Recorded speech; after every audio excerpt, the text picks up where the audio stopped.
evening, and welcome again to Ideas at Work and Beyond. You know, sometimes when we start this show, I go off on something. A couple weeks ago, I was concerned that President Barack Obama was sending his legal team to re-interrogate some of the CIA people that interviewed and got information from terrorists that we had captured. I'm encouraged to see that 7 former heads of the CIA across different political spectrums also wrote a letter to the president and said that what you're doing is causing a pall to come over the intelligence agencies, causing people to hold off on interrogating some of these suspects, and I think putting us all at risk. This came to mind just this past week when there was an al-Qaeda cell that was uncovered that was operating in Queens, New York, with another guy who was out in Colorado. They were beginning to put together the elements to put together a bomb. They had acquired backpacks, and the guy that they captured, who came out of Colorado, had been trained in Pakistan. We are still a nation at risk, and I think the Obama administration's decision to go after the CIA and elements in the CIA that have been doing some of the work to protect us was a bad idea. The other thing that I had a little bit of a problem with this past week is in the United Nations. You had Chavez and you had Muammar Gaddafi basically lauding our president.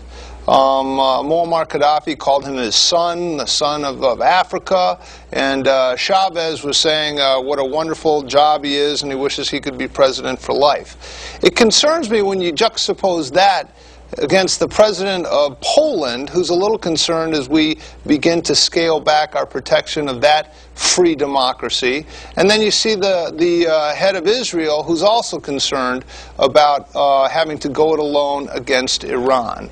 I don't know, all of this is a little bit unnerving to me as I just see the whole spectrum of what's going on. But tonight, the topic is going to be healthcare. Healthcare represents 1/6 of our nation's economy, and we're going to have a long roundtable discussion. We had this evening joining us Elliot Miller. Elliot is a former and present attorney, and he has some very specific ideas. He's part of an organization called citizensthatcare.org, who have a website, and it's a bit of a think tank regarding healthcare. Also joining us is David Rabarczyk, and he's also part of that organization, and David Stevenson, who has his own program here on Channel 23 called Progressive Soup, and he will be offering a counter position, as will omnipresent, always there, Al Robinson, who will also be providing maybe a little bit more of a perspective, fair and balanced perspective from the left. But before we go to that, I just want to compliment Al Robinson because the young man has snagged an interview with Senator Chris Dodd. Is that true? Absolutely right. Okay, can our vast television audience look forward to seeing some of this interview? Yeah, this Saturday in New Haven, I was able to get access to Senator Dodd, so I'll be doing an interview with him. I'll be bringing down the remote cameras, the remote lighting stuff. So actually, let's do something real quick. If you have a question that you would like for me to ask Senator Dodd, why don't we just email it here? I got one. And email it here, and we'll try to get as many questions as we can to the senator. So that's good. You know, yes. My email address is you can email Marty Heiser at AOL.com, or I think it's scrolling down there, Heiserhouse at AOL.com. Either one of those is fine. Heiserhouse is fine.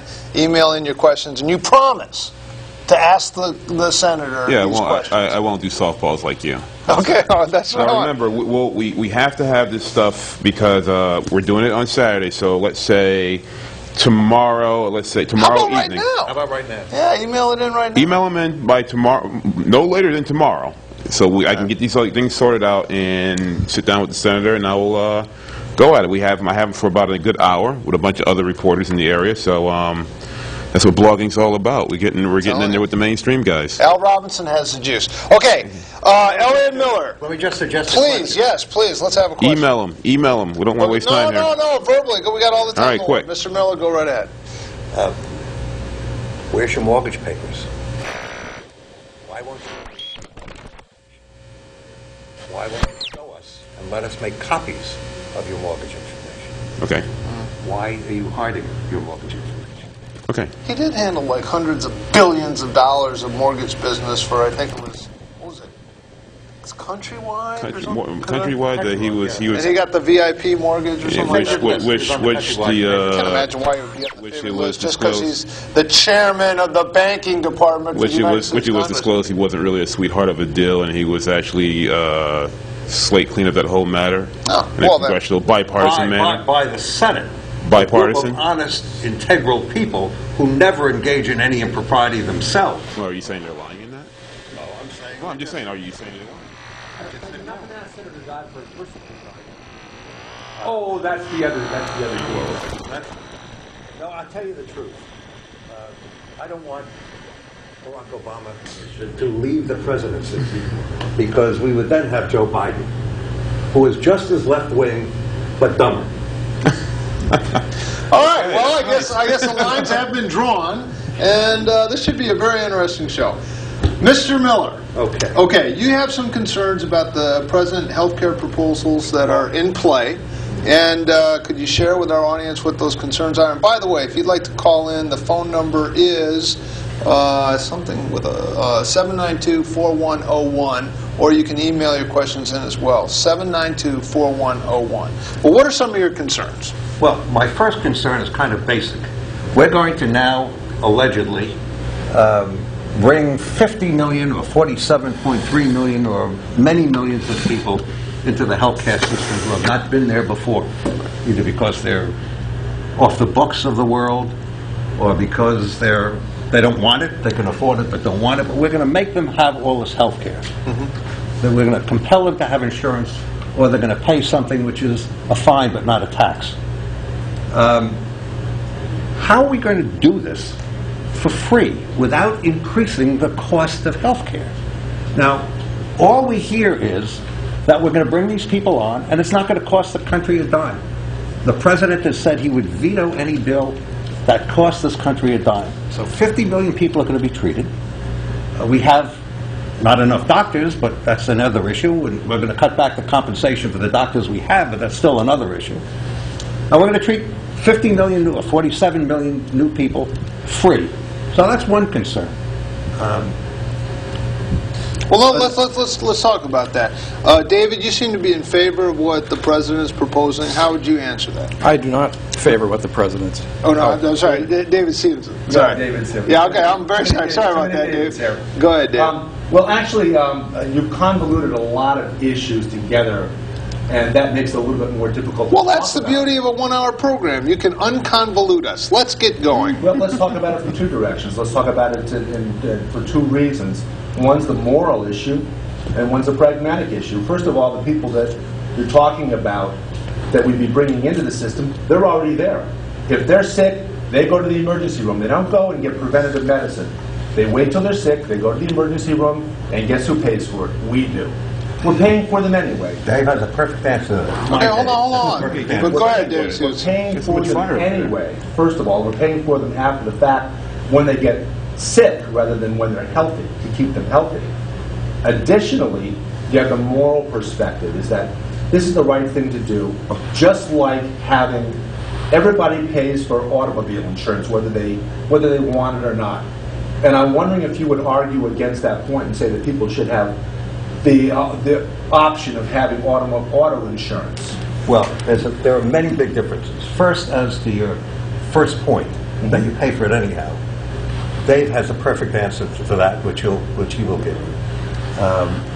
As to the second point, let me point out to you that I pay for my own Medicare insurance. I paid for 35 or 40 years, I paid into Medicare.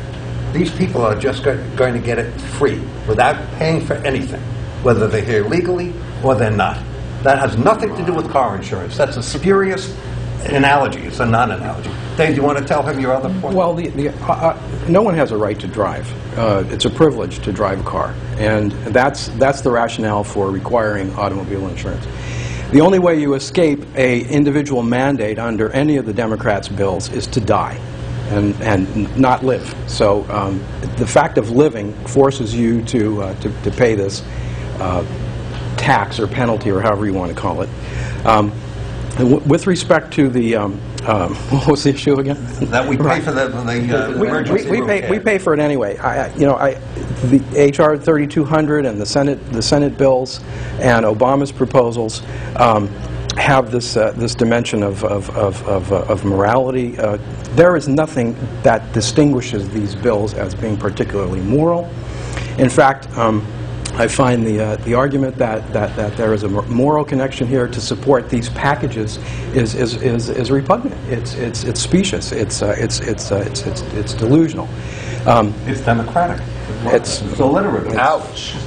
It's democratic. You got a lot of fire. Well, if you're let's put it in the context of police protection or fire protection. Imagine for a minute that you call the fire department because your house is on fire. Now, they're going to do like the HMOs, or if they were to do like HMOs do, and do a cost-benefit analysis, and then decide whether or not they should come save your house. Maybe you don't have fire alarms in your house or smoke alarms, and they'll say, well, no problem. We won't come save your house because it's not a cost-effective thing. The fire's too far along, for any of a number of reasons. Imagine health care being like that. Well, that's how health care is, and it shouldn't be that way. It's something that we should all be entitled to and pay for collectively. That is another specious analogy. If you would you mind defining specious for our audience? I think it's I'm sort sure of our audience false is and smart enough to vacuous. know it, even if some panel members aren't. In any event, Ouch again. Go ahead, go ahead. I'm very passionate about what I believe. It's kind of No, I offensive, think if you ask me.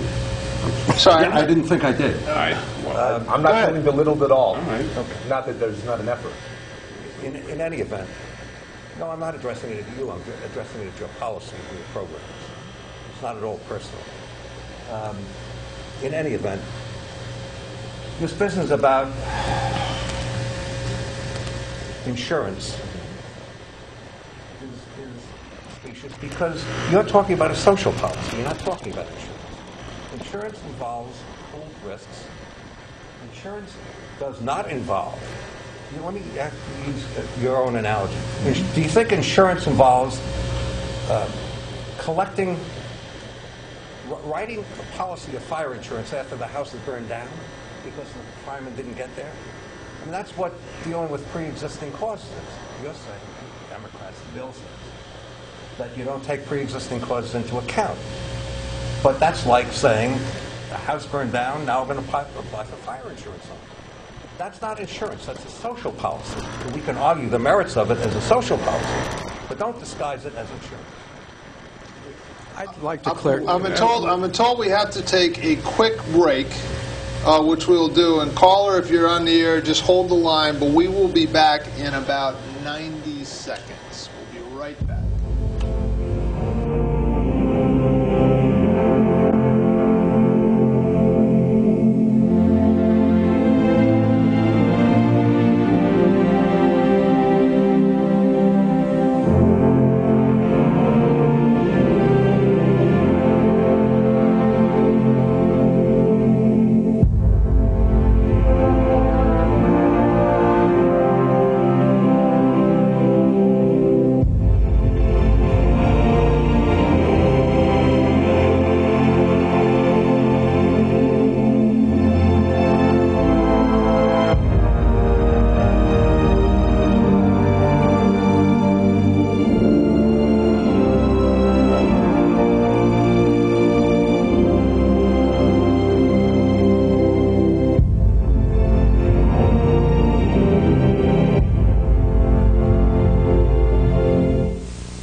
this state, there are no extras, no fluff, no frills, no free lunch, no second helpings, no streets paved with gold. promise, no certainty. In this state, life is a bitter struggle to survive with the least. It's home to 1 out of every 11 families in America. It's home to 1 out of every 6 children in America. It's home to more than 32 million people. It's the state of American poverty. And if you were poor, you'd be home by now.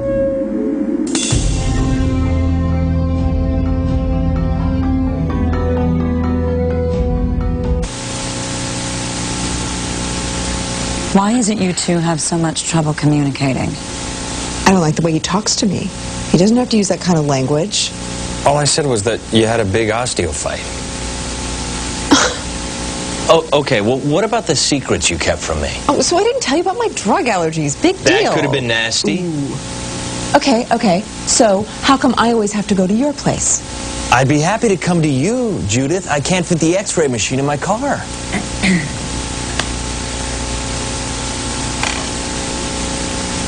How's your shoulder doing, anyway? Fine. Yeah? I worked up to 3-pound dumbbells yesterday. Really? Huh. Just 3 weeks after surgery. That's pretty good. Yeah? Communication is the best medicine. A message from the American Academy of Orthopedic Surgeons. Well, now we're getting somewhere. Group hug.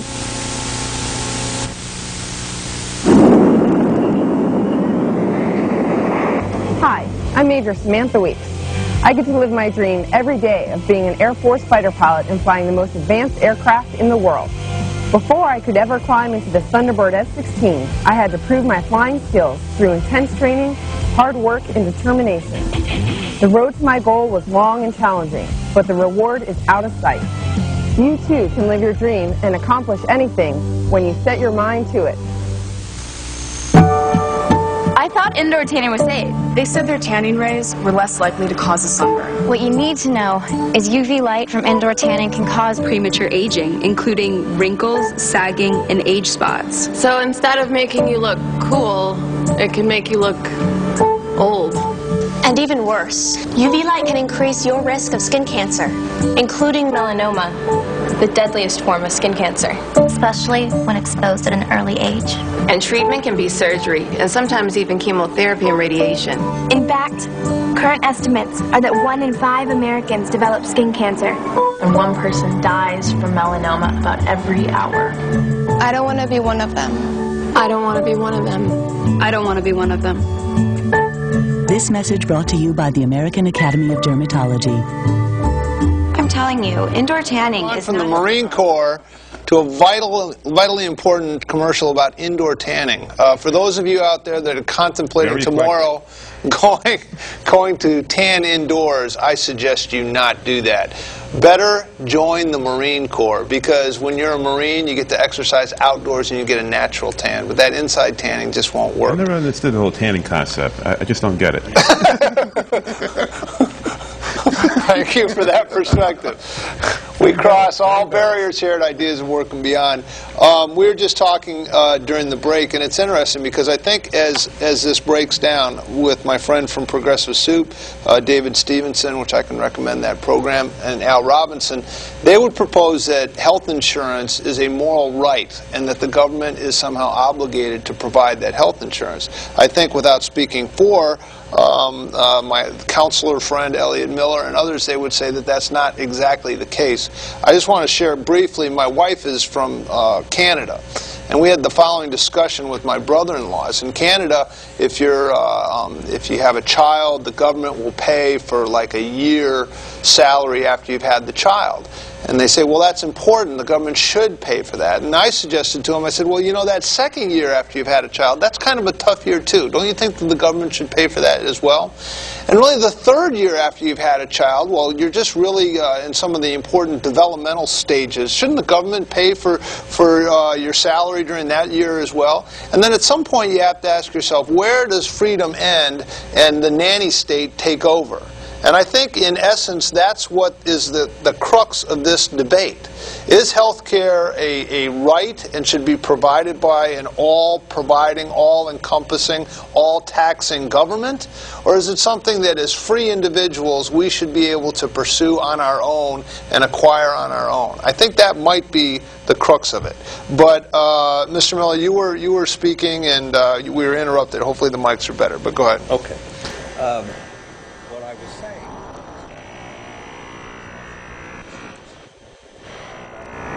I don't think it is a right. I don't think I have a right to demand that the government feed, clothe, and house me. I think that the rights that the rights we have are the rights to be made secure in our homes against war and against enemies, and the right of equal opportunity. Now, equal opportunity means the opportunity to make and save and keep profits and the results of your initiative and the results of incentives, and not to have it taken away by a government. Let me put it this way. A lot of which is embodied in the 14th Amendment. There will be no deprivation of life, liberty, or property. Right. Those are the essential rights that were reinforced with the 14th Amendment. And the definition of a right is really a privilege that an individual has that can be asserted against other individuals. So in claiming that a person has a right to health care or health insurance means that one person can sue another for failing to fund that or failing to support it. That's really not what we're talking about here. This is not, that's not part of our values or principles. We express our values in the fact that we do take care of people. No one really suffers. No one lacks health care in this country. And since the 60s, emergency room, and safety nets, and Massachusetts initiative, Tennessee initiative, Connecticut initiative, health care is provided. What we're really talking about here is a bill at the federal level that arrived on the scene in a kind of a surprise way. It's never been explained, and the Democrats have the obligation, the responsibility to explain what the problems are that led to this bill, how the bill solves those problems, what are the downstream consequences of this bill. None of that's happened.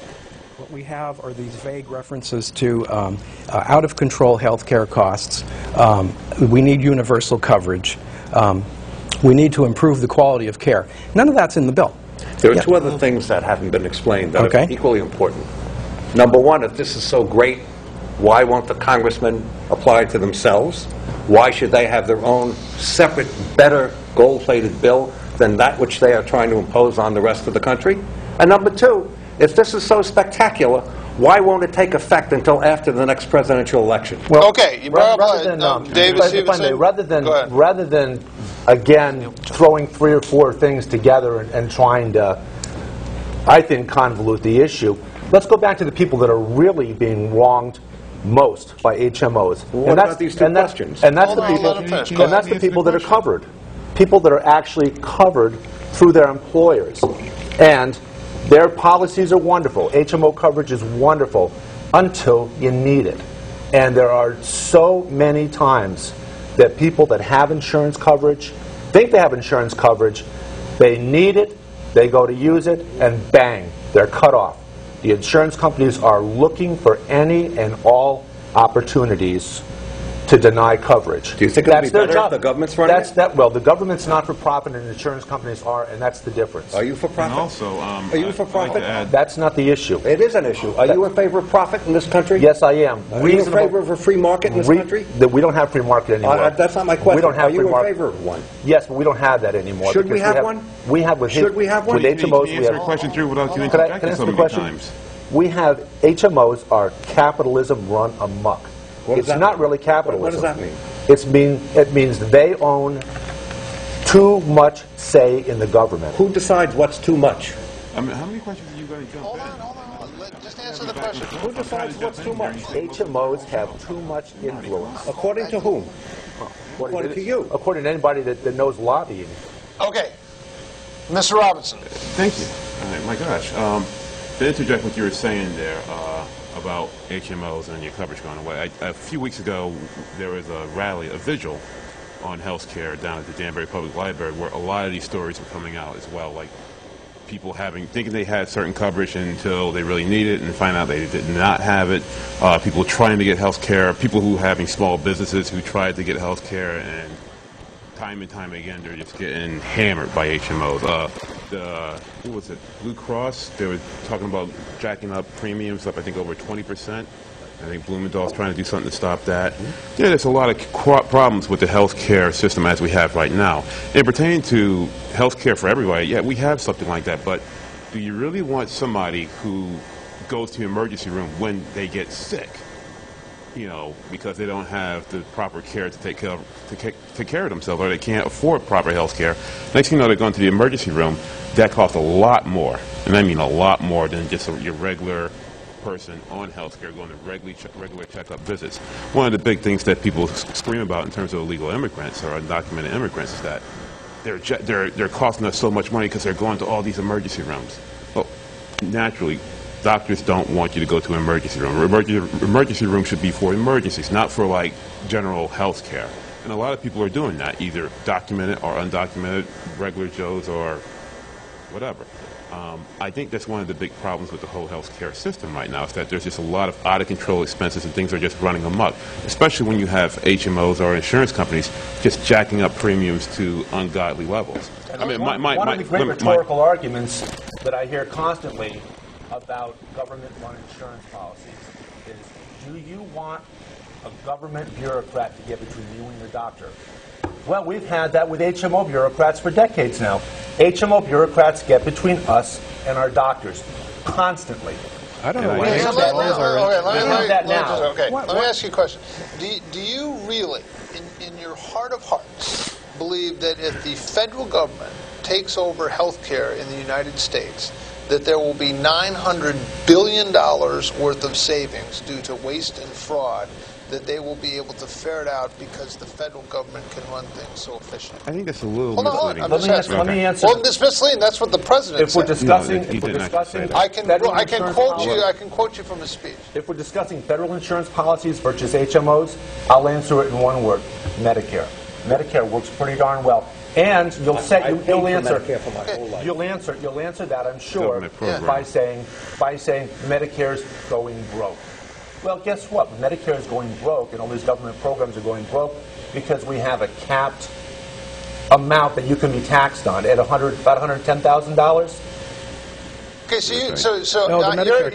me finish my point. Medicare so you really believe that once the Social Security is capped at 110? Okay, right. Okay. Hold on 1 second. Yes, you really believe that if the federal government takes over health care in this country, things will be run more efficiently and we'll have these incredible savings up to $900 billion?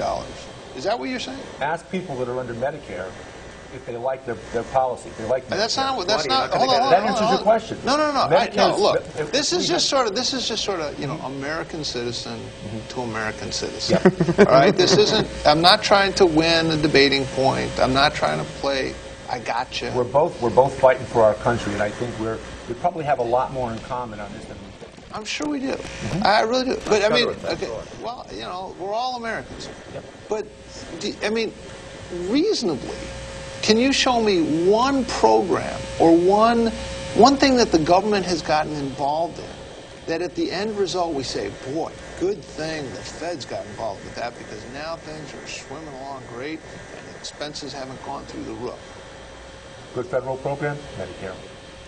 All right. Well, but the funny thing is, Medicare will be that's because we allow people that make above a certain income level to not have to pay taxes on. That's not true. Okay, so what you're saying, let me just finish. For Social Security. I'll tell you guys that. Social Security. So what you're saying is, just so I'm clear, what you're saying is, if we only taxed people more. Rich people more. Okay, rich people, which you, I guess, describe as making more than $125,000. If we only taxed rich people more and took that money and applied it to health insurance and health care, then everything would run smoothly and there wouldn't be waste, fraud, and abuse. Is that what you're saying? No, you still have waste, fraud, and abuse to run into and to deal with.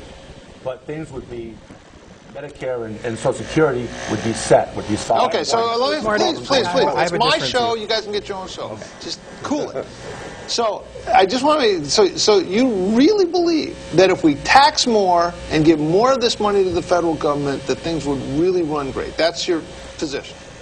There would still be waste, fraud, and abuse, but at least you wouldn't have this entire level of bureaucracy that we're dealing with HMOs. There's the whole level of bureaucracy with HMOs. HMOs, there's no value added. Okay, Is there value added at Medicare? We have some graphics that were brought in. I don't know, David, if you have them, because when you start talking about the federal government minimizing levels of bureaucracy, I don't know if we have that up. I don't even know what this is. It looks like a DNA molecule or something like that. It's pretty. And then there's another one this looks like a monopoly board or something like that. That's in front of the House of Representatives. Okay, but I mean, all right, well, let me ask you, Al, let me ask you, can you name one program? I mean, I go down to the DMV. No, I'm talking about philosophically. I mean, I go down to the DMV to get my license, and it's a nightmare. You know, I have to deal with, I run a business, and these taxing agencies, I have to pay taxes in New Jersey, Connecticut, Long Island, and it's a nightmare to deal with these people. It absolutely is a nightmare. And the thought of having to deal with these same faceless bureaucrats when we're dealing with my health care, to me, gives me, an ulcer, and then I'm in real trouble because I don't have anyone to go through. I think in many ways But you do with that now, because that's all HMOs are, is a layer of bureaucracy. Yeah. That's all they are. It gets between you and your doctor.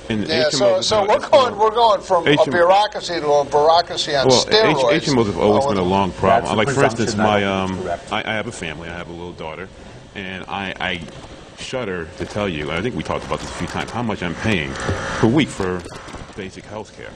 I think it's an outrage, and it keeps going up higher and higher and higher and higher.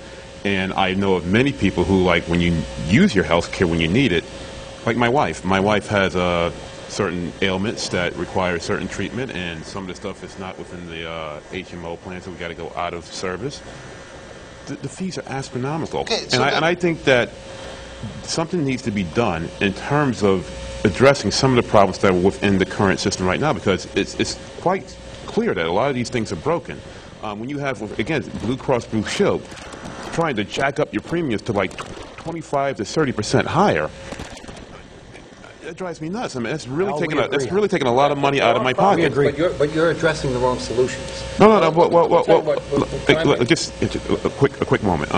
I just want to go back to this emergency room thing again. I think that's a real big problem. If you go down to places like Danbury Hospital, or I'm from Hartford Hospital, Mount Sinai, St. Francis, you have a lot of people going into the emergency room, and you can't tell me that doesn't have an impact in your paycheck or your paycheck and your paycheck, because we're all paying for people who are going to ER rooms. And that's mainly because they're using that as their primary care, as opposed to having a primary care position because they can't afford insurance. Caller, you're on the air. Go right ahead. Hello? Yes, please, caller. It sounds like you go to a pediatrician from time to time.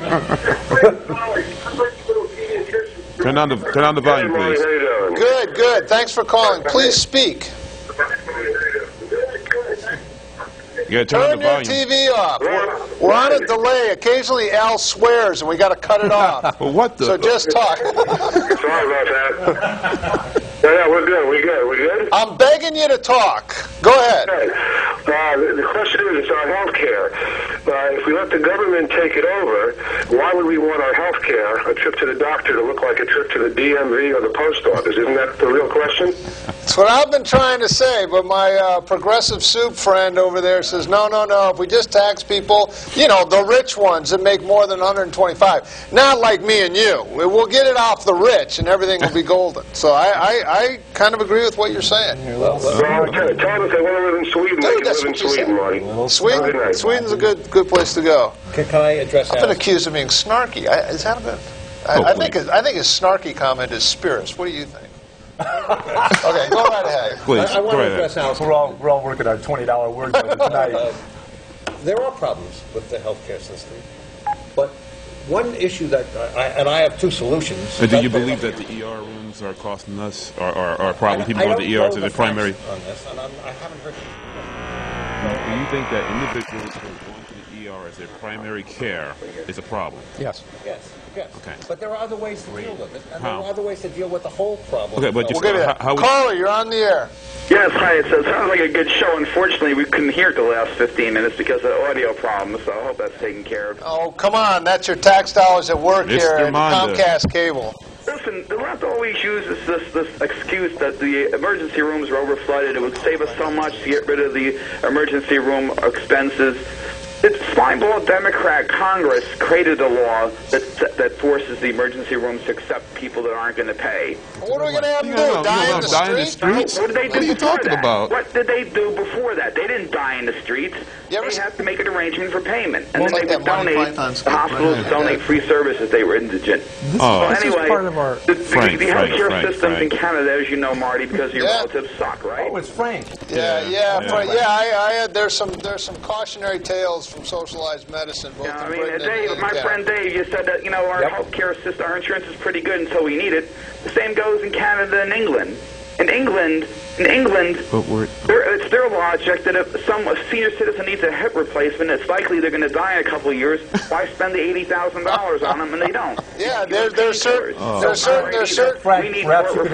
kind of breast cancer treatments that they won't give if you're over a certain age. It's exactly. true. Also, very few people the young people don't want to be doctors in England and Canada. I know. They certainly don't want to be specialists. They don't in Scotland either. That's why they have to recruit doctors from the Middle East. With healthcare reform, and unfortunately, we're going down the wrong path. There's not even tort reform in this bill. I think all of these... Thank you. Okay, thanks a lot. You know, it is true. It is true. I'll go right to you, but one quick fact. There are more MRI machines in suburban Washington, D.C. than there are in the entire country of Canada.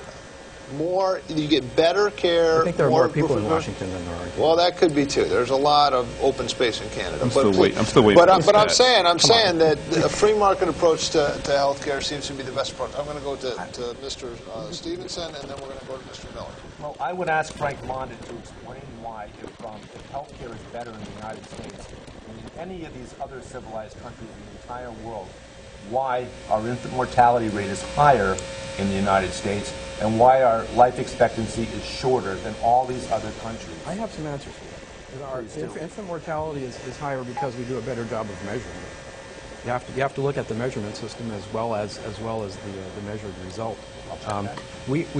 There are societies that throw away live births or difficult births and don't count them as a birth, so it skews the numbers. This is true. You can verify it. And with respect to the international comparisons, it's often said that the United States is the only industrialized nation, the only democracy that doesn't have a national health care system. It's true, but we're unique in other ways. We're in 222 years, we were founded on principles of individual sovereignty, whereas UK is still a monarchy. Japan is still a monarchy. They were serfs for most of their existence. Look, this matters. The Queen's not running England. Okay, but go ahead. I'm sorry. I'm talking about the legacy. They're comfortable. They're comfortable in a. There's still a class system in Parliament. The question of values and the HR 3200, for instance, really gets to this: is are we individually sovereign, and do we have responsibilities that attach to that, or are we going to give up our individual sovereignty and adopt the serf legacy? Caller, are you there? Yes, I'm here. Yes, I'm sorry. Thanks for holding. Please, what are your thoughts? My thought is that everybody at your table right now knows that there's only one way to solve the medical problem in this country, and that's tort reform, and that's why they won't deal with it. That's right. I think you're absolutely right. It's those dastardly lawyers. Let's go to a lawyer. Mr. Miller, well, what are your thoughts? My thoughts are this. I was going to address Al's comments about ungodly profits of HMOs. I have a couple of points to make about it. First of all, I don't think anybody can say what is an ungodly profit and what is not an ungodly profit unless you know what the investment is. But there are profits. And so your premiums go up. There's a bunch of money on our premiums. They don't go up. Insurance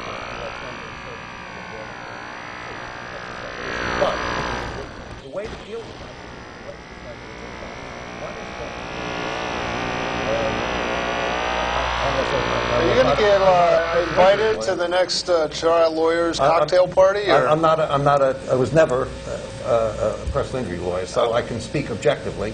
And I'm sure there is a great deal of savings that can be attributed to tort reform. But secondly, we should be able to have competitive interstate insurance purchases. And we don't. I agree with that. And if we did, that would go a long way to solving your problem.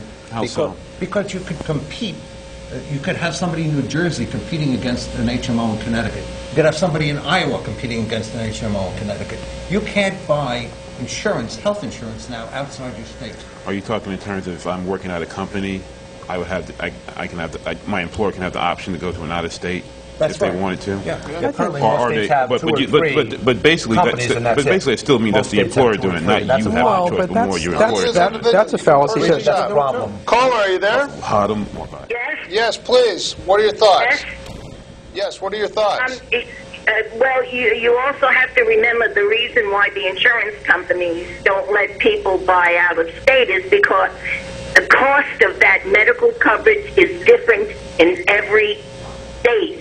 And as far as your audio problem, it seems to be mostly when Mr. Miller is speaking. Well, that's not good. I'm going to put my mic on him, but thank you very much for that. Okay. Thank you. Maybe I'll point my plug. Could be.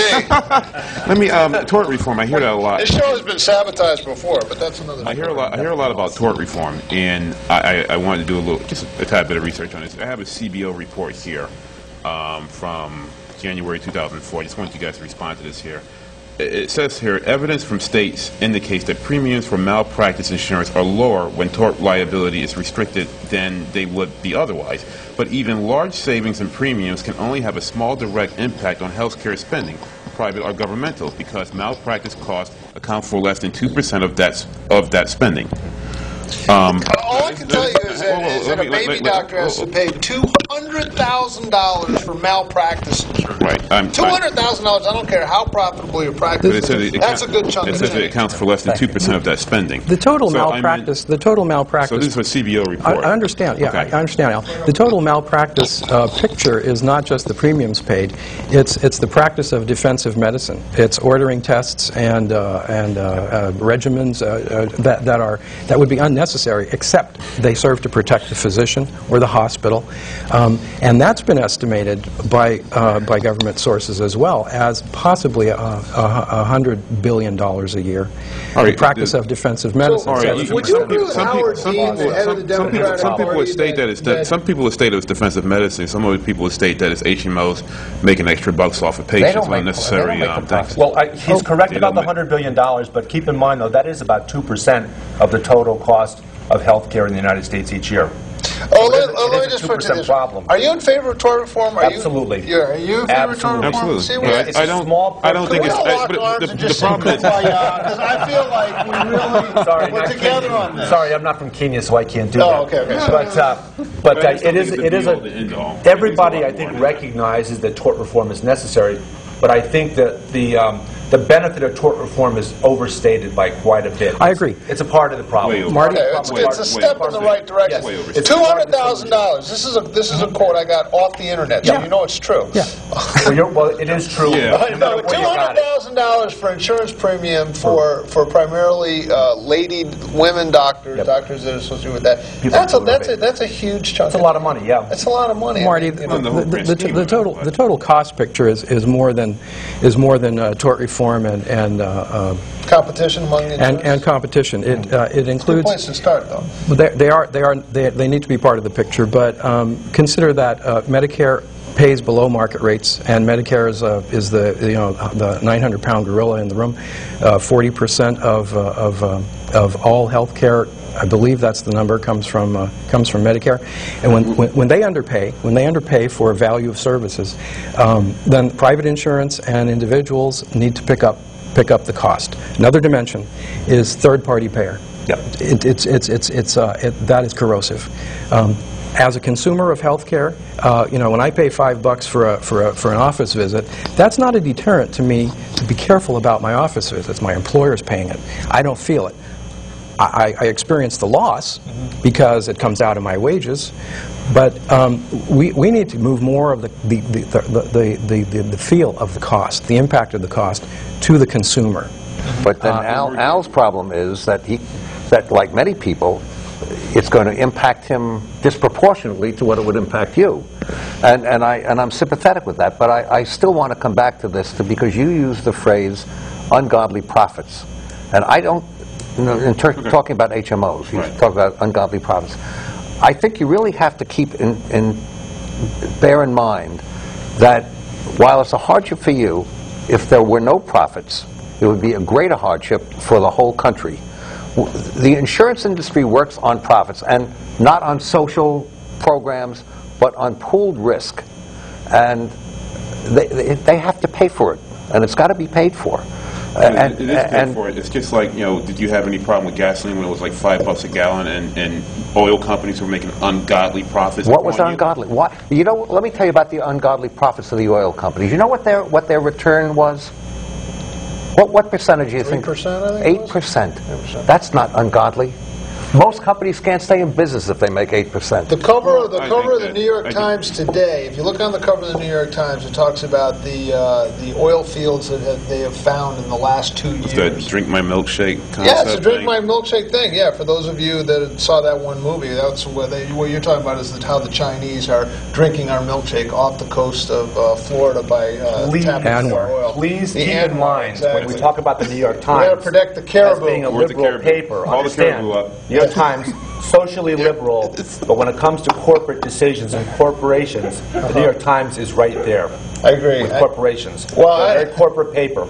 Well, fine, but the facts are the facts. So be careful with judging them there. Well, I'm just telling you, I am quoting the New York Times, which in my neck of the woods is not the best paper, the paper of record. It's a corporate paper. But fine. But the point is that these gas companies have taken this money and they're exploring for new deposits of oil, and they found a vast number of deposits of oil, so that the internal combustion engine has a long life ahead. I'd rather get my money off of oil that stops supplying these Middle East countries that are doing bad things back to us in return. Okay. Well, can we drill here? Would you agree to drill here? How about an Anwar? I wouldn't mind drilling here, but I wouldn't mind finding alternative means of energy to finally go off this ungodly old concept of gasoline combustible engines. Well, that's the future.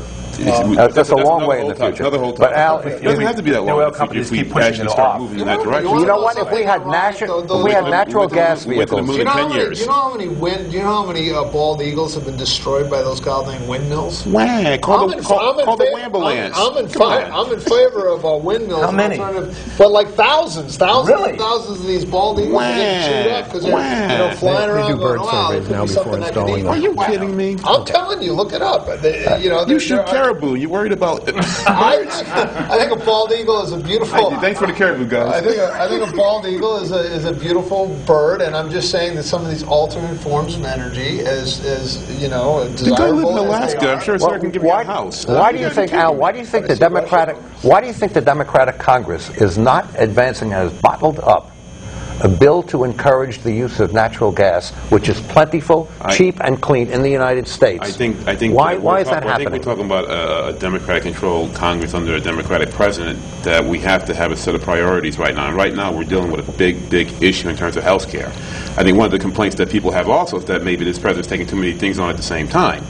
You just can't take on everything at once, as you know. I mean, you have to do things in a certain. We got a war in Afghanistan. We should be taking a lot more, putting more attention on than anything else. There's only so many things you can do. But of course, government runs at a very slow pace, as we know. Things go in the House at one speed, things go in the Senate at a much slower speed. We are also lobbied to death. And the reason that natural gas bill is not advancing has nothing to do with congressional overload. These guys have never been overloaded. It has to do with lobbying. And that's the beginning and end of it. That's another whole topic also. And it's not just Democrats. The healthcare industry has pumped a lot of money into a lot of congressmen's pockets, and then healthcare reform, by the way, has been talked about since the early 90s. We've been trying to reform this. Richard Nixon. Richard Nixon was the first president to try it. Well, Nixon brought in the HMO, so that's another no topic. Well, I think, and you were talking about this before a little bit, that healthcare is really sort of a shadow of a larger issue. Yes. And what's the larger issue and that you think may be animating some of this backlash against the current administration and concerns that people are having out there in the Netherlands? I will be impolitic about it. But I'll tell you what this is public access television. I'll tell you what I believe. You're not going to lose your job. Go for it. Okay. I believe that the Acorn Alumni Association that's running Washington right now has a four-part, for example, a four-part program to destroy initiative, destroy incentive, and kill investment in this country. And that consists of increasing taxes, increasing regulation, tilting the playing field towards the unions, and limiting executive compensation. And I believe this is just the opening wedge of an attempt to socialize this country, to destroy the values of independence that brought us to where we are, to destroy the initiative that the settlers in the West showed when they conquered this country, a raw territorial country, to destroy self-reliance, and instead impose reliance on the government. And who is the government?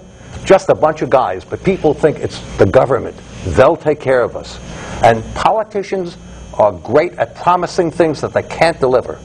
What they're promising now is a disastrous future for this country. We are staring into the abyss right now. Well, they said it takes a village to raise a child, and some would say that you are the child and the government is the village. And the government's going to take over and it's going to give you cradle-to-grave services and going to make sure everything's right. Just give us more of your money and we'll take care of everything. You have some thoughts? I recognize the libertarian bent here, and I can appreciate it because I think there's a lot to be said for libertarianism. Matter of fact, I had a friend of mine, Billy Michael, on the other night, and we discussed progressivism and libertarianism, came to the conclusion that libertarians believe in smaller government, and what I believe in as a progressive is more efficient government. So there's a lot of common ground here. We have a lot of good common ground here to build on, and we'll probably do that in a future show. But the whole idea of settling the West, I just want to take one quick exception to that. Settling the West, there were some pretty marvelous cultures at work in the West. In the western United States, they got wiped off the map. That's true. That's true. And we'll agree on that, I'm sure. Yep. So there's, our history as a country is a history of a lot of good and some brutality and some bad. And some bad. And I think we need to learn from our past in order not to repeat it, to go forward as a country and find common ground and put things behind us that we don't like. Slavery, destruction of the Indians, et cetera, et cetera. Native Americans. Native Americans, fine. And then move forward with the good things that we have, that we were endowed with in our Constitution, and move forward. So I think there's a lot of good common ground here. See, but I think Elliot Miller really speaks on behalf of what you see, the protests, whether it was 1.7 million or 70,000, depending on who's counting. Yeah. Last night they said 2.1 million on the show. Yeah, 2.1 million. The three ladies didn't read the bill. Well, there was a hell of a lot of people down there, and I think that their concern that they're expressing is they're concerned about socialized medicine. But they are concerned about this thing with Acorn. They're concerned that it's not being addressed. You can snicker at it, but it's true. I'm snickering. Oh, it's being addressed now. They're out. Yeah. And that's fine. Yeah, absolutely. And they screwed up, they're out. That's as it should Agreed. be. And so, when you get into tax and cap and trade, when you get into some of these other things, the taking over of the automobile industries, the taking over of some of these banks, there's concerns because I think there's a spirit of laissez-faire attitude towards the government. There's a spirit of John Wayne rugged individualism when he talks about taking over the West. That's America. That's what we talk about. In Canada, they negotiated the West. In America, we won the West. Yeah. That's our approach. Like it or not, the beginning of the movie Patton says, we love a winner and we will not tolerate a loser. And that's been our approach, better or worse. And what we're seeing now is a more intrusive government and spending like you can't believe. And it's not so much the printing presses, but it's just the Federal Reserve hitting a couple buttons on their computer and all of a sudden just developing more money. And the concern is that someone's going to have to pay for all this stuff. Right. It's as if we have a house and we've got 2 mortgages on it, and someone decides that we want to put a big wing with a hot tub and a swimming pool with a slide on it, and we still haven't paid our 2 mortgages yet. Well, again, that's the undercurrent. That's again the fear. agreed, because Al and I were screaming bloody murder for the 8 years of George W. Bush in the Republican Congress, where we added $5 trillion to the federal deficit. We went from $4 trillion to $9 trillion. Did Clinton give him a surplus? Clinton brought it down. Bush amped it up $5 trillion. Okay, just to so fine-tune we're together on that. Okay, just to fine-tune that a bit. Yes, during the Clinton administration we had a balanced budget for which he should be commended. The contract with America and Newt Gingrich and the Republicans taking over, which hopefully may happen in the not too distant future, have some credit for that balancing of the federal budget. Also, Bill Clinton did allow welfare reform to come through, which is another thing that was good. In other words, rolling back the nanny state, if you will. But now, as far as spending and intrusive government, the undercurrent of fear is that it's going overwhelmingly. I want to conclude the show this way. This is a lightning round. We only have 90 seconds left. You're going to interview one of the most powerful senators on the planet. You saying? Question for Senator Dodd. I'll take notes and we'll go right down the line. Let's do it. Question for Senator Dodd. When are you going to be on my show, Progressive Soup? Okay, give me some more policy. What a plug. What a plug. When is Progressive Soup on, though? We tape generally Friday or Thursday evening, but we're on Wednesday evening, 9:30, and a repeat Thursday just afternoon. Okay, we got 90 seconds. Quick. Question for Dodd. Quick. Oh, come on. Have you learned anything from your problem with the banks? Okay, question for Dodd. How did you miss the Fannie Mae Freddie Mac meltdown? Okay, next. Boom. When will you oppose Barney Frank's ridiculous attitude towards banks and financial institutions, Fannie Mae and Freddie Mac? 2 questions. Was it an insult to the voters of Connecticut that you moved your entire family out to Iowa and put your kids in the school system? And number 2, how can you afford on a senator's pay to own a $2 million cottage in Ireland? What about John McCain's 7 homes? That's me. He married this gorgeous blonde lady who owns like all the Budweiser in the western states. That's how you get the home. Me and you should have married better. That was our mistake. That's the toughest way to make money. That's him. I love my wife. She's watching. All right, thanks my phone's on. us. And I appreciate he's got to deal stuff with his wife. I love my wife, too. I wish she owned all the beer distributors in the western states. Next week, we have a state senator coming on. The following week, I'll be playing golf, so you got the ball. And then Rob Merkel, a walk-on at Notre Dame, will be joining us. He wants to be a United States Congressman.